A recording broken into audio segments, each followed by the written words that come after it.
আমরা আসলে পেস বোলাররা সবসময় বেশিরভাগ সময় একসাথে খাইতে যাই বা একসাথে বসে কথা বলি। ফিজিও ট্রেনার ওদেরকে অবশ্যই থ্যাঙ্কস দিতে হয়।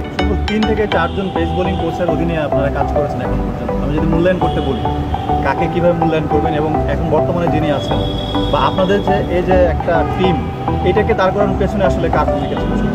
আসলে এটা হলো যখনই প্রতিটা পেস বোলারের থিওরি একই, বাট কিছু কিছু কোচের একটা কথা অন্যরকম। সো আমার মনে হয় যে আসছে তার বেস্টটা দিয়ে গেছে, সেখান থেকে আমরা নেওয়ার চেষ্টা করছি। সো ওইখানে ছোটো ছোটো কিছু নিয়ে আর কি এখন আসে। ইন্ডিয়ার সাথে টেস্টের পরে T20 হবে, 2টা সিরিজ এবং আত্মবিশ্বাসী এখন আমরা খুব বেশি। আপনার কি মনে হয় আমরা ইন্ডিয়াকে হারাতে পারবো? ইনশাল্লাহ আমরা হারাবো, আমাদের সেই বিশ্বাস আছে। আমরা পাকিস্তানের সাথে ভালো করে আসছি, সো সেই আশা নিয়ে ইনশাল্লাহ চেষ্টা করব।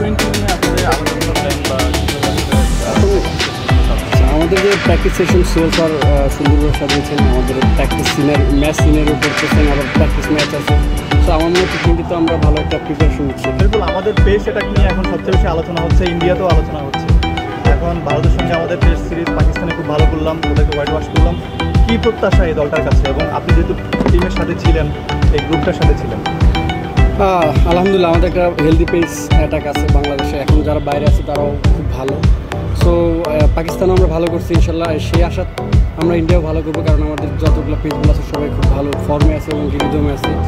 সো এটা আমার মনে হয় যে বাংলাদেশের জন্য খুব ভালো। আগে পেস বোলার ছিল, আগেও ভালো বোলার ছিল, বাট পিছনে ওরকম ছিল না। সো এখন যারা খেলছে তারাও ভালো, পিছনে ওরকম ব্যাকআপ আছে। সো এটা আমার মনে হয় যে বাংলাদেশ নিজেদের মধ্যে নিশ্চয়ই একটা বোঝাপড়া আছে, আসলে ভালো করা যায়।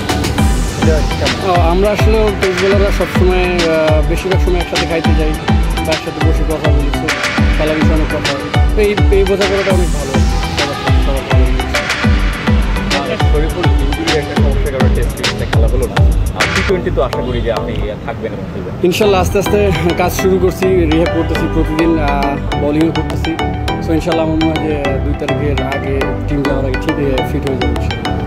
আজকে T20 আদলে খেললেন, ম্যাচ খেললেন, কেমন মনে হচ্ছে?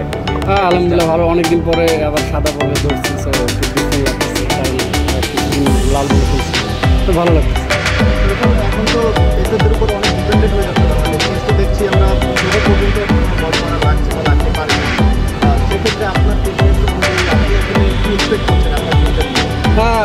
আমরা এখন সবাই দেখেন সবার ফিটনেস নিয়ে খুব কাজ করতেছি। সো আমার মনে হয় যে ফিটনেস ইস্যুটা সবার দিক থেকে ইমপ্রুভ করছে।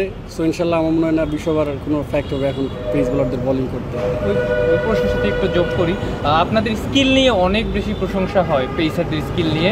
ফিট আপনারা যে এত ভালো ফিট, যে কারণে 15-16 ওভার টানা একটা স্পেল করতে পারেন বা 10 ওভারের একটা স্পেল করতে পারেন, আপনার কাছে কি মনে হয় যে শেষ কয়েক বছর